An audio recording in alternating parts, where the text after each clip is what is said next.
amici di Zona Nuoto, questa settimana torniamo al Centro Nuoto Rosà per andare a capire quanti bambini frequentano i corsi di scuola nuoto e per conoscere le varie possibilità riservate loro.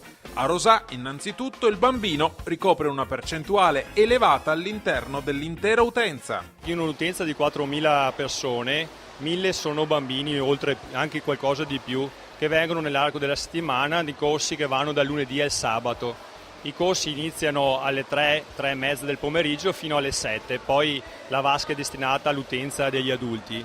È una buona percentuale di bambini che vengono da tutte le zone, da Bassano, da Rosà, Rossano, in tutte le zone limitrofe con una buona affluenza. Ai bambini viene sempre insegnato come prima cosa di stare a galla e poi le tecniche di nuoto, ma a Rosà si cerca di rendere anche il più utile possibile lo sport del nuoto. Oltre ad insegnare le 4 nuotate canoniche, abbiamo cominciato a inserire nella nostra scuola nuoto le nuotate di salvamento, che danno la possibilità sia alle persone che sanno nuotare di esprimersi ancora meglio con il nuoto, sia di essere in grado di soccorrere e assistere delle persone in difficoltà.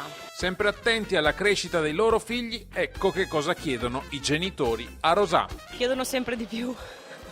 Chiedono sempre più velocità nell'apprendimento e velocità da parte dell'istruttore di insegnare.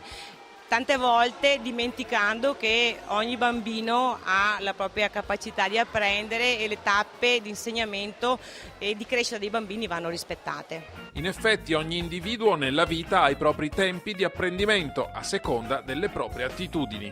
Ogni bambino ha i suoi tempi di apprendimento e il modo migliore, l'uso della vasca piccola, è proprio per metterli nelle condizioni di sicurezza e di tranquillità attraverso l'uso dei giochi e attraverso esercizi tecnici per superare questa paura.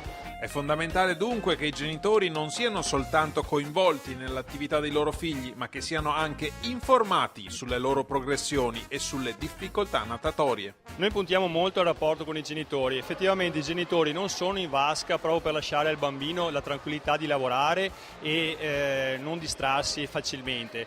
Però tramite la segreteria o comunque lo spogliatoio cerchiamo molto la comunicazione con le persone affinché si sentano tranquille sia sulla sicurezza del bambino e anche sulla progressione che il bambino fa nella nostra scuola nuoto. E fra chi impara a nuotare spesso emerge il campione. Anche al centro nuoto Rosà c'è la possibilità per i bambini di proseguire nel nuoto.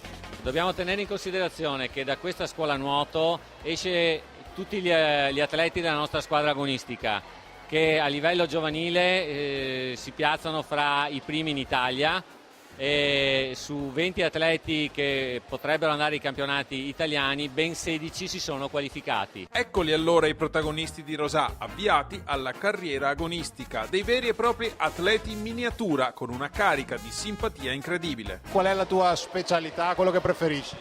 Fare il delfino e nuoto da 7 anni. C'è Tognolo Tommaso che è molto forte, a rana, che fa non so quanto fa, che fa 39.